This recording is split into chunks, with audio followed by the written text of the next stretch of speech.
إن الحمد لله نستعينه ونستغفره ونعوذ بالله من شرور أنفسنا ومن سيئات أعمالنا من يهد الله فلا مضل له ومن يضلل فلا هادي له وأشهد أن لا إله إلا الله وحده لا شريك له وأشهد أن محمدًا عبده ورسوله يا أيها الذين آمنوا اتقوا الله حق تقاته ولا تموتن إلا وأنتم مسلمون يا أيها الناس اتقوا ربكم الذي خلقكم من نفس واحدة وخلق منها زوجها وبث منهما رجالا كثيرا ونساء واتقوا الله الذي تساءلون به والأرحام إن الله كان عليكم رقيبا يا أيها الذين آمنوا اتقوا الله وقولوا قولا سديدا يصلح لكم أعمالكم ويغفر لكم ذنوبكم ومن يطع الله ورسوله فقد فاز فوزا عظيما أما بعد إن أصدق الحديث كتاب الله وأحسن الهدي هدي محمد صلى الله عليه وسلم وشر الأمور محدثاتها وكل محدثة بدعة وكل بدعة ضلالة وكل دلالة في النار أعوذ بالله من الشيطان الرجيم بسم الله الرحمن الرحيم يا أيها الذين آمنوا لا تخونوا الله والرسول وتخونوا أماناتكم وأنتم تعلمون لائق تکریم سامعین مکرم، آج 13 تاریخ صفر کی اور 1447 ہجری ہے۔ میں نے آپ کے سامنے ایک آیت تلاوت کی ہے جس میں اللہ سبحانہ و تعالی ارشاد فرما رہے ہیں، اے ایمان والو، تم اللہ اور اس کے رسول کے حقوق میں جانتے ہوئے خیانت مت کرو اور اپنی قابل حفاظت چیزوں میں خیانت مت کرو۔ اور آج ہمارے خطبے کا جو موضوع ہے دھوکہ دینا، معاشرے میں اس کی کیا اثرات ہیں اور ہمیں قرآن و حدیث میں اس کے بارے میں کیا فرمایا ہے۔ یہ ایک ایسا معاملہ ہے جو ہمارے معاشرے کے اندر صراحت کر چکا ہے۔ آپ سب نے بھی یہ محسوس کیا ہوگا کہ اگر کوئی شخص بالخصوص انجان آدمی آپ کے پاس آتا ہے کاروبار کے لیے یا معاملات کے لیے، تو پہلی سوچ ہمارے ذہن میں اجاگر ہوتی ہے یہ کہیں دھوکہ تو نہیں دے رہا۔ ایسا معاملہ ہے کہ نہیں؟ حالانکہ یہ ہونا نہیں چاہیے۔ ہم کلمہ پڑھ رہے ہیں لا الہ الا اللہ محمد رسول اللہ، اور اس کے باوجود ہم جب معاملات میں آتے ہیں اور پہلی سوچ ہی دھوکے میں آتی ہے۔ اس کے بارے میں پہلی گزارش کہ اللہ کے رسول صلی اللہ علیہ وسلم، آپ پر ابھی وحی نازل نہیں ہوئی تھی اور آپ کو صادق اور امین کہا جاتا ہے۔ اللہ اکبر۔ یہ ایک مسلمان کے لیے ہمارے پیارے نبی صلی اللہ علیہ وسلم یہ ہمارے لیے مشن راہ ہے کہ ہم ان کی طرف لوٹیں۔ آپ کے اوپر بھی وحی نازل نہیں ہوئی، آپ کو رسول بھی نہیں بنایا گیا، اس کے باوجود آپ صادق اور امین تھے۔ اصل تقاضا تو یہ ہونا چاہیے تھا کہ ہم اپنی جان دے سکتے ہیں اللہ کے رسول کے لیے صلی اللہ علیہ وسلم، لیکن جب ان کی بات آ جائے وہ نہیں مانے گے۔ یہی چیز مشرکین مکہ نے کی۔ یاد کیجئے جب آپ کو رسول بنایا گیا اور آپ نے تمام مشرکینوں کو آواز دی اور بلا کر کہا کہ اس پہاڑی کے پیچھے اگر کوئی لوگ، کوئی قبیلہ آپ کی طرف حملہ کرنے والے ہیں تو کیا آپ میری بات مانیں گے؟ بھی ہم، جی ہاں، اس میں کوئی شک و شبہ نہیں، آپ صادق بھی ہیں اور امین بھی ہیں۔ اور جب انہوں نے دین کی بات بولی کہ میں تمہیں ڈرانے کے لیے آیا ہوں، اس ایک اللہ کی عبادت کرو، انہوں نے ماننے سے انکار کر دیا۔ کیا یہ میرا اور آپ کا اسلوب تو نہیں؟ یہ ہمیں اپنے گریبان میں جاننا ہے۔ کیا ہم بھی مشرکین مکہ میں سے تو نہیں؟ والعیاذ باللہ من ذالک۔ ہمیں بچا کر رکھیے، مجھے اور آپ سب کو ان جیسی برائیوں سے جو مشرکین مکہ میں تھی۔ آئیے پہلے یہ جاننے کی کوشش کرتے ہیں دھوکہ کہتے کسے ہیں۔ قاضی عیاض رحمہ اللہ اکبر، یہ وہ شخص ہے جو ڈاکو تھے، چور لٹیرے تھے، لیکن پھر اللہ نے جب ان کو دین کی طرف لا کر کھڑا کیا تو یہ عالم وقت بنے۔ وہ کیا فرماتے ہیں؟ دھوکہ ہر اس چیز کو چھپانا ہے، اگر خریدار اسے جان لیتا تو شاید اسے ناپسند کرتا۔ یہ پہلی چیز بیان فرمایا۔ پھر کیا فرمایا؟ جیسے کہ اس چیز کا اس کے پاس طویل عرصے تک رہنا، یا بازار میں اس کی قیمت کا بدل جانا، یا کسی چیز کا ظاہر اس کے باطن کے خلاف دکھانا، اور اسی طرح ہر وہ چیز جس سے خریدار دھوکہ کھائے، اس کو دھوکہ کہتے ہیں۔ اسی طرح ابن عرفہ رحمہ اللہ وہ فرماتے ہیں کہ بیچنے والے کا اپنی بیچی جانے والی چیز میں جھوٹ اور موٹ کمال کا وہم ڈالنا اور اس کے عیب کو چھپانا۔ یعنی آج ہم کہتے ہیں یہ میرا بیٹا بڑا چلاک ہے، یہ ایسے عیب اس میں ڈالتا ہے، ایسا شیشے میں اتارتا ہے کہ اگلے کو پتہ بھی نہیں چلتا۔ یہ دھوکہ ہے، اور پھر اس کے عیب کو چھپانا یہ بھی دھوکہ ہے۔ مناوی رحمہ اللہ فرماتے ہیں دھوکہ یہ ہے کہ ناقص چیز کو عمدہ چیز کے ساتھ ملا دیا جائے۔ آگے چلیے، دھوکہ دینے کی ممانعت۔ یاد رکھیے دھوکہ دینا حرام ہے اور یہ کبیرہ گناہوں میں سے۔ میں نے جو آیت آپ کے سامنے ارشاد فرمائی ہے، اسلام میں دھوکہ دہی ایک سنگین گناہ، قابل مذمت فعل ہے، جس کی قرآن و حدیث میں سختی سے ممانعت کی گئی ہے۔ اور یہ نہ صرف افراد کے درمیان بد اعتمادی پیدا کرتا ہے بلکہ معاشرتی بگاڑ کا بھی سبب بنتا ہے۔ اسی بارے میں جو میں نے آیت آپ کے سامنے فرمائی سورہ النساء کے اندر، یا ایھا الذین آمنوا لا تخونوا اللہ والرسول وتخونوا اماناتکم وانتم تعلمون۔ اے ایمان والو، اللہ اور اس کے رسول سے دغا نہ کرو۔ سب سے پہلی چیز کیا فرمائی؟ اللہ اور اس کے رسول کے ساتھ دغا نہ کرو۔ آج ہم جب کہتے ہیں کہ یہ اللہ سبحانہ و تعالیٰ نے اپنے کلام مبارک میں ارشاد فرمایا، جب ہم کہتے ہیں کہ حدیث مبارکہ میں یہ حدیث آئی ہے تو سننے والا کہتا ہے نہیں، میرا امام جو کہتا ہے وہ ٹھیک ہے۔ یہ دھوکہ دے رہے ہیں اللہ اور اس کے رسول کو۔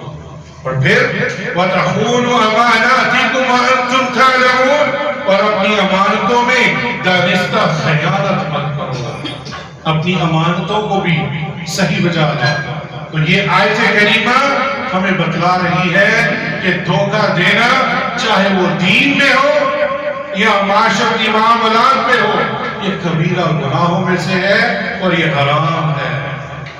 دھوکہ دینا یہ کس کا کام ہے؟ منافقوں کا۔ اللہ اکبر۔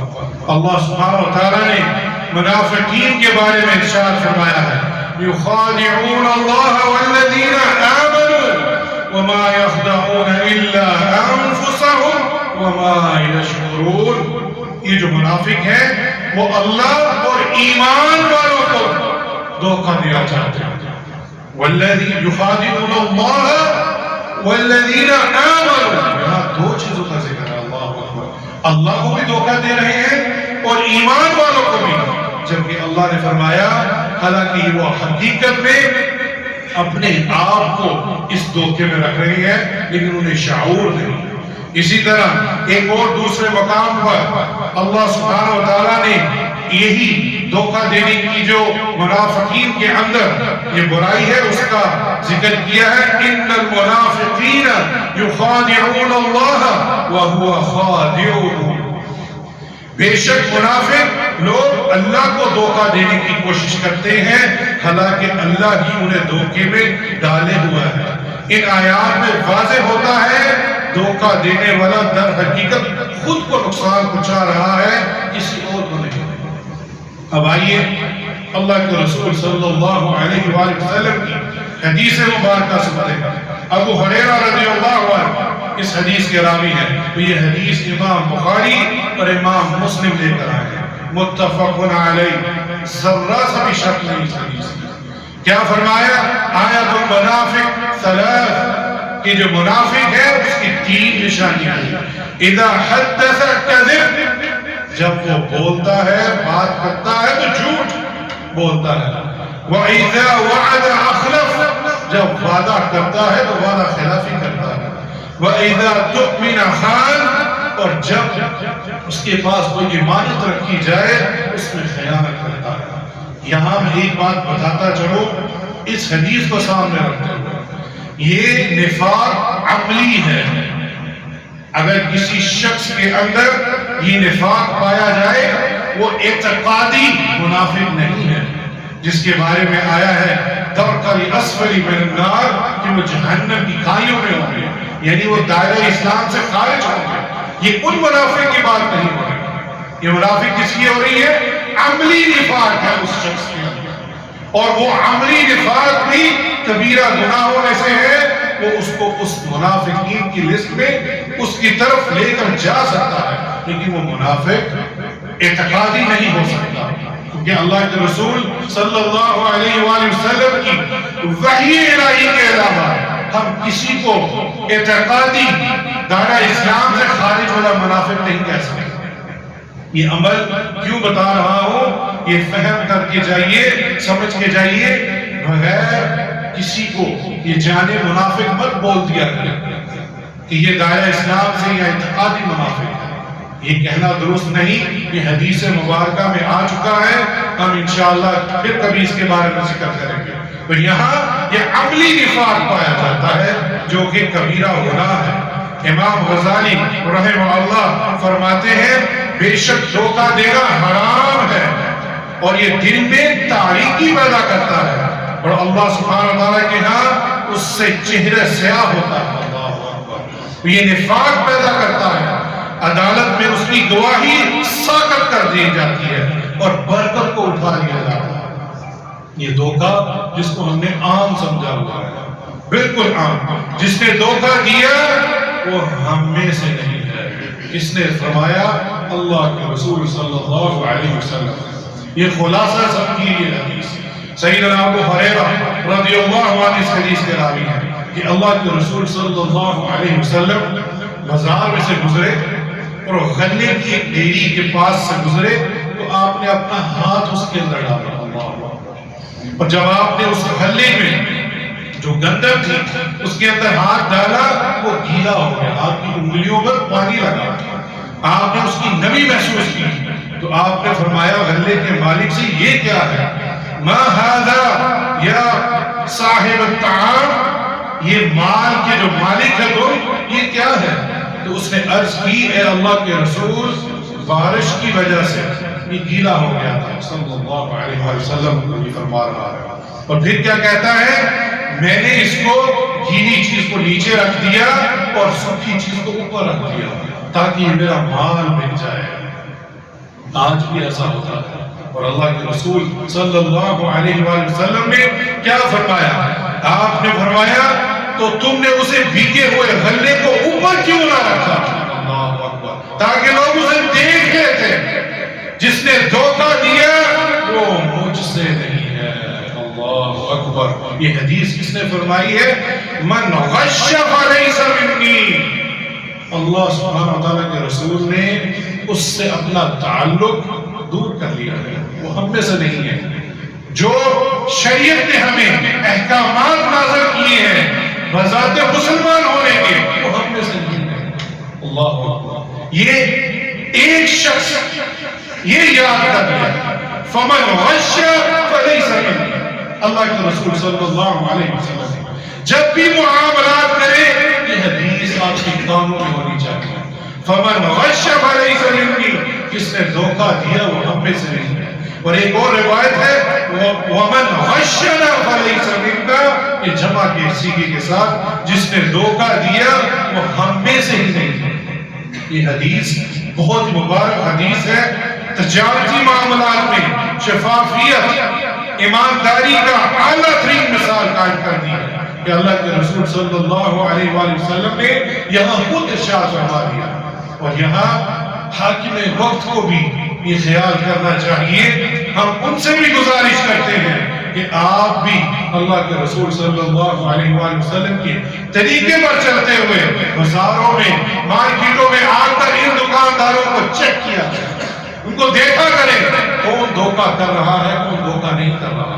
اور جو بیچنے والا ہے اس کو تو اپنا محاسبہ کرنا ہی کرنا ہے. یہاں دھوکہ دہی کی حرمت اور خرید و فروخت اور دیگر معاملات میں خیر خواہی کے واجب ہونے کے حوالے سے اسلام کے عظیم قواعد اس میں بیان ہوئے ہیں. اور ہم میں سے نہیں کا معنی یہ ہے کہ وہ ہمارے کامل طریقے اور ہماری ہدایت پر نہیں ہے. امام نووی نے اس حدیث کی شرح کرتے ہوئے یہ الفاظ فرمایا ہے. اسی طرح دھوکے باز، یہ لفظ بولتے ہوئے مجھے شرم آ رہی ہے. دھوکے باز کمینہ ہوتا ہے. والعیاذ باللہ من ذالک. کس نے فرمایا؟ اللہ کے رسول صلی اللہ علیہ وسلم. سیدنا ابو ہریرہ رضی اللہ عنہ حدیث کے راوی ہیں. سنن ابی داؤد، سنن الترمذی اور شیخ ناصر الدین الالبانی نے اس حدیث کو حسن قرار دیا ہے. المؤمن غر کریم. جو مومن بھولا بالا سادہ دل اور شریف ہوتا ہے. والفاجر خب لعین. جبکہ فاجر گنہگار دھوکے باز اور کمینہ شخص ہوتا ہے. والعیاذ باللہ من ذالک. اس سے بڑھ کے اور کیا الفاظ ہو سکتے؟ پہلے اپنا تعلق ہی توڑ لیا کہ اس کا ہم سے کوئی لینا دینا نہیں، اور پھر اس شخص کو یہ بھی بول دیا کہ وہ شخص فاجر ہے، گنہگار ہے اور کمینہ ہے. دھوکے کے حوالے سے ہمارے معاشرے میں کیا کیا بگاڑ ہو رہا ہے اس حوالے سے کچھ چیزیں بیان کر دیتا ہوں. باطل طریقے سے مال کھانا. اللہ سبحانہ وتعالی نے ارشاد فرمایا ہے یا ایھا الذین آمنوا لا تأکلوا اموالکم بینکم بالباطل. اللہ اکبر. اے ایمان والو، آپس میں ایک دوسرے کے مال ناحق باطل طریقے سے نہ کھاؤ. اللہ اکبر. الا ان تکون تجارۃ عن تراض منکم. سوائے کہ تم آپس میں رضامندی کر کے تجارت کے سوا. تجارت رضامندی کے ساتھ جو آپ لین دین کرو وہ تمہارے لیے حق ہے. اس کے علاوہ اگر تم کھاؤ گے تو یہ باطل طریقہ ہے. اسی کی تفسیر کے بارے میں باطل طریقے میں تجارت میں جھوٹ بولنا، جھوٹی قسمیں اٹھانا، خیانت کرنا، عیب چھپانا، ملاوٹ، یہ سب باطل تجارت ہے. یہ مفسرین نے باطل کی تفسیر بیان کی ہے. پھر کیا فرمایا کہ ہمارے معاشرے کا بگاڑ ناپ تول میں کمی. اللہ اکبر. یہ بھی بگاڑ ہے جو کہ اللہ سبحانہ وتعالی نے اپنے کلام مبارک میں ارشاد فرمایا ہے وَيْلٌ لِّلْمُطَفِّفِينَ الَّذِينَ إِذَا اكْتَالُوا عَلَى النَّاسِ يَسْتَوْفُونَ وَإِذَا قَالُوهُمْ أَوْ وَزَنُوهُمْ يُخْسِرُونَ. الا یظن اولئک انہم مبعوثون لیوم عظیم، سورہ المطففین کے اندر یہ 30واں پارہ ہے کہ تباہی ہے ناپ تول میں کمی کرنے والوں۔ اللہ اکبر، وہ جب لوگوں میں ناپ تول کرتے ہیں تو پورا پورا لیتے ہیں، جب آپس میں لینا ہو، اپنی ذات کے ساتھ تعلق ہو تو پورا لیتے ہیں، اور جب انہیں دینے کی باری آتی ہے تو اس میں کمی کرتے ہیں۔ یہ لوگ سچے نہیں ہو سکتے، یہ سوچتے نہیں ہیں کہ یہ اس دن قیامت کے دن کیا جواب دیں گے۔ یہاں رکیے، جو شخص اپنے منہ سے تو اقرار کر رہا ہے قیامت آنی ہے، لیکن عملی طور پر وہ انکار کر رہا ہے، جس شخص میں قیامت کے دن کھڑے ہونے کا ڈر ہے اور اسے پتا ہو میں نے حساب دینا ہے، وہ کبھی ایسا نہیں کرے گا۔ جی ہاں، وہ کبھی ایسا نہیں کرے گا، بھلے ہی منہ سے وہ 1000 بار بولے ہاں قیامت آنی ہے، لیکن ساتھ ہی وہ دھوکہ دے رہا ہے اپنے ہی مسلمان بھائیوں کو۔ اس سے پتہ چلتا ہے کہ اس کا قیامت کے دن ایمان نہیں ہے۔ وَمِنَ النَّاسِ مَن يَقُولُ آمَنَّا بِاللَّهِ وَالْيَوْمِ الْآخِرِ وَمَا هُمْ بِمُؤْمِنِينَ، یہ بھی منافقین کے بارے میں بیان ہوا ہے کہ وہ کہتے تو ہیں لوگوں میں سے، وَمِنَ النَّاسِ مَن يَقُولُ، کہ لوگ ایسے ہیں جو کہتے ہیں وہ اللہ اور آخرت پر ایمان لائے، لیکن وہ مومن نہیں ہیں، وہ سچے نہیں ہیں۔ یہ اللہ سبحانہ وتعالیٰ نے ہمیں واضح طور پر سورہ البقرہ کے اندر شروع کی آیات میں بیان کروا دیا۔ عیب کو چھپانا یہ بھی دھوکے میں آتا ہے۔ اسی کے حوالے سے سیدنا حکیم بن حزام رضی اللہ عنہ روایت کرتے ہیں کہ اللہ کے رسول صلی اللہ علیہ وسلم نے فرمایا، خریدنے اور بیچنے والے کو جدا ہونے تک اختیار ہے کہ آپس میں ایک دونوں میں سچ بولیں۔ خریدنے وقت جو خریدار ہے اور جو بیچنے والا ہے اس کے پاس اختیار حاصل ہے کہ جدا ہونے سے پہلے ہمیشہ سچ بولیں، اور جس چیز کے اندر عیب ہو اس کو واضح کر دیں، تو ان کی خرید و فروخت میں اللہ سبحانہ وتعالیٰ برکتیں ڈال دے گا۔ برکت دو طرح کی ہے، ایک مال کا زیادہ ہو جاتا ہے اور ہم اسی کی طرف جاتے ہیں کہ یہ زیادہ ہو جائے بس۔ دوسری برکت بھی ہے جو آپ کو اللہ نے عطا کیا ہے، بے شک کم ہے، اسی میں آپ کا گزارا مکمل ہو جائے۔ اللہ اکبر۔ اس کے حوالے سے بھی دیکھیں کہ اس برکت کی طرف بھی دھیان دیا کریں کہ ہمارے اندر ہے کہ نہیں، اور اگر وہ عیب چھپائے اور جھوٹ بولے اس کی بے میں برکت اٹھا دی جاتی ہے۔ اللہ اکبر۔ اگر وہ عیب چھپائے اور جھوٹ بولے اللہ سبحانہ و تعالیٰ اس کی تجارت میں سے یہ برکت کو اٹھا دیا جاتا ہے۔ اسی طرح دھوکہ دہی کی چند اور صورتیں بھی ہیں، جان بوجھ کر وعدہ پورا نہ کرنا، نیت سے وعدہ کرنا بھی دھوکہ دہی کے زمرے میں آتا ہے۔ نیت تو کر لی کہ میں وعدہ کرتا ہوں، حقیقت اس کی نہیں ہے۔ تو اسی طرح خاوند اور بیوی کے معاملات میں بھی دھوکہ دہی آ جاتی ہے، یہ بھی ہمارے معاشرے میں بگاڑ ہے۔ طلبہ کا اپنے استاذہ اور والدین کو دھوکہ دینا، امتحانات میں ناجائز ذرائع استعمال کرنا دھوکے کی ایک قسم ہے جس سے مستحق طلبہ کو حق تلفی ہوتی ہے۔ اسی طرح اللہ سبحانہ وتعالیٰ نے دھوکے دہی سے بچنے کے لیے فرمایا ہے، اے ایمان والو اگر تم اللہ سے ڈرتے رہو گے اور تو وہ تمہارے لیے فرقان، یعنی حق اور باطل میں فرق کرنے والی ایک کسوٹی پیدا کر دے گا، اور تم سے تمہارے گناہ دور کر دے گا اور تمہیں بخش دے گا، اور اللہ بڑا ہی فضل و رحمت والا ہے۔ اللہ سبحانہ وتعالیٰ جو ہمیں کہا ہے اس پر عمل کرنے کی توفیق عطا فرمائے۔ اقول ما تسمعون واستغفر الله لي ولكم من كل ذنب فاستغفروه انه هو الغفور الرحيم۔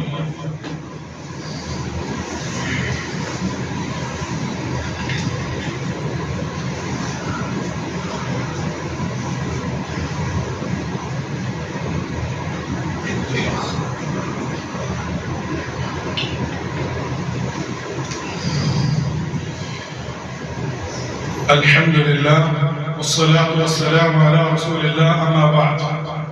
سلف الصالحین میں سے میں ایک چھوٹا سا قصہ آپ کو بیان کر دیتا ہوں سیدنا جریر بن عبداللہ البجلی رضی اللہ عنہ، یہ صحابی رسول ہیں، انہوں نے ایک گھوڑا خریدا تھا اور اپنے خادم کو بولا جاؤ مارکیٹ میں اور ایک گھوڑا لے کر آؤ۔ وہ شخص گیا اور 300 دینار کا گھوڑا لے کر آ گیا۔ جب صحابی رسول نے دیکھا کہا نہیں، یہ 300 دینار کا گھوڑا نہیں، اس کی قیمت بہت زیادہ ہے، یہ تو کہاں سے لے کر آیا؟ اللہ اکبر! کیا ہمیں ایسی سوچ آتی ہے؟ ہم کسی سے کوئی چیز لے آئے خوش ہوتے ہیں یہ اتنے کی تھی میں اتنے میں لے آئے۔ وہ صحابی رسول کہتے ہیں نہیں، میرے ساتھ چلو۔ وہ مارکیٹ میں گئے اور کہا ڈھونڈ کے لاؤ اس مالک کو، اور وہ وہیں تھا اور اس کو ڈھونڈ کے لائے اور بولا یہ تم نے کیوں اتنے کی بیچی ہے؟ کہتے ہیں یہ اس نے مجھ سے پوچھا یہ گھوڑا کتنے کا ہے؟ میں نے کہا 300 دینار، اور کہا تم راضی تھے؟ ہاں میں راضی تھا۔ پھر فرمایا لیکن یہ تیرا گھوڑا 300 دینار کا نہیں، کیوں بیچا؟ کہتے ہیں صاحب کیوں ایسی باتیں کرتے ہو، میں نے بیچ دیا۔ کہتے ہیں نہیں، اس کی قیمت زیادہ تھی، مجھے بتاؤ کیوں بیچا؟ کہتے ہیں آپ صحیح فرما رہے ہیں، اس کی قیمت بہت زیادہ تھی، لیکن مارکیٹ والوں نے میری مجبوری کو دیکھتے ہوئے اس کی قیمت لگانے سے انکار کر دیا اور کہا جتنی کم قیمت لگا سکتے لگاؤ۔ کیوں؟ یہ شخص مجبور ہے، یہ اپنی مجبوری بیچ کے آئے، اور اس مجبوری کا فائدہ اٹھاتے ہوئے انہوں نے اس گھوڑے کی قیمت 300 دینار لگائی تھی۔ اور پھر یہ سیدنا جریر بن عبداللہ البجلی رضی اللہ عنہ کہتے ہیں میں تجھے اس کا 400 دینار دیتا ہوں۔ پھر 500، 600 کرتے کرتے 900 دینار اس کو دیے اور فرمایا اللہ کے رسول صلی اللہ علیہ وسلم نے ہمیں چیزیں خریدنے کے لیے کہا ہے، لوگوں کی مجبوری خریدنے کے لیے نہیں۔ اللہ اکبر! یہ ضرب ہے ان لوگوں کی جو تجار ہیں اور مارکیٹوں میں بیٹھے ہیں اور لوگوں کی مجبورییں خریدتے ہیں۔ یہ ہم نے خود مشاہدہ کیا ہے، وہ جان جاتے ہیں یہ شخص مجبور ہے اور اس کی مجبوری کا فائدہ اٹھاتے ہوئے اس پر کم قیمت لگاتے ہیں۔ کیا ہے کوئی شخص اس صحابی رسول کی طرح اس پر عمل کرنے والا کہ کم قیمت بک بھی رہی ہے لیکن اس گھوڑے کو دیکھ کر اس کی زیادہ قیمت ادا کرنا؟ یہ اللہ کے رسول صلی اللہ علیہ وسلم نے کہا ہم تجارت کر رہے ہیں، مجبوری نہیں کری ہے۔ اللہ اکبر! اللہ سبحانہ و تعالیٰ سب سے پہلے مجھے ان باتوں پر عمل کرنے کی توفیق عطا فرمائے اور پھر آپ سب سننے والوں کو یہ دھوکہ حرام ہے اور کبیرہ گناہ ہے، اور اللہ کے رسول صلی اللہ علیہ وسلم فرمایا فمن غش فلیس منی، وہ ہم میں سے نہیں ہے۔ ان اللہ وملائکتہ یصلون علی النبی یا ایھا الذین آمنوا صلوا علیہ وسلموا تسلیما اللهم صل علی محمد وعلى آل محمد كما صليت على إبراهيم وعلى آل إبراهيم إنك حميد مجيد اللهم بارك على محمد وعلى آل محمد كما باركت على إبراهيم وعلى آل إبراهيم إنك حميد مجيد۔ اے اللہ ہمیں ایماندار بنا، ہمیں سچ بولنے والا بنا، ہمیں دوسروں کی مجبوریاں نہیں تجارت کرنے والا بنا، ہمیں ایماندار خیانت والا بنا۔ یا اللہ ہمیں دھوکے بازی سے بچا، یا اللہ ہمیں سچ بولنا اور ناپ تول میں کمی نہ کرنے والا بنا۔ ہم اللہ سبحانہ تعالیٰ کے ہاں قیامت کے دن جب پیش ہو تو ہمیں کہا جائے کہ یہ وہ تاجر ہے جن کو اللہ سبحانہ تعالیٰ نے اپنا جیران بولا ہے کہ یہ میرے ہمسائے ہیں۔ یا اللہ ہمیں ان میں شامل فرما۔ اللہم انکا عفو تحب العفو فاعف عنا ربنا اننا آمنا فاغفر لنا ذنوبنا وقنا عذاب النار اللہم انی اسألک رضاک والجنہ واعوذ بک من سخط والنار۔ یا اللہ جو لوگ بھی بیمار ہیں ان کی شفاء کاملہ اور عاجلہ عطا فرما۔ یا اللہ میرے والدین بیمار ہیں ان کو شفاء کاملہ اور عاجلہ عطا فرما، ایمان والی اور صحت والی زندگی عطا فرما۔ یا اللہ جن کے والدین وفات پا چکے ہیں یا اللہ ان کی قبروں کو جنت کا باغ بنا دے، یا اللہ ان کے درجات بلند فرما، یا اللہ انہیں جنت الفردوس میں اعلیٰ مقام عطا فرما۔ جو پریشان ہیں ان کی پریشانیوں کو دور فرما یا اللہ جو مشکلات میں ہیں ان کی مشکلات کو آسان فرما یا رب العالمین ہمیں قیامت کے دن رسول اللہ صلی اللہ علیہ وآلہ وسلم کی رفاقت عطا فرما ہمیں ان میں شامل فرما جو قیامت والے دن کوئی سایہ نہیں ہوگا سوائے تیرے عرش کے ہمیں بھی اس عرش کے نیچے سایہ عطا فرما اللہم اغفر لی ذنبی کلہ دکہ و جلہ و اولہ و آخرہ و علانیتہ و سرہ اللهم انفعنا بما علمتنا وعلمنا ما ينفعنا وزدنا علما ربنا آتنا في الدنيا حسنة وفي الآخرة حسنة وقنا عذاب النار ربنا تقبل منا إنك أنت السميع العليم وتب علينا إنك أنت التواب الرحيم عباد الله إن الله يأمر بالعدل والإحسان وإيتاء ذي القربى وينهى عن الفحشاء والمنكر والبغي يعظكم لعلكم تذكرون وأقيموا الصلاة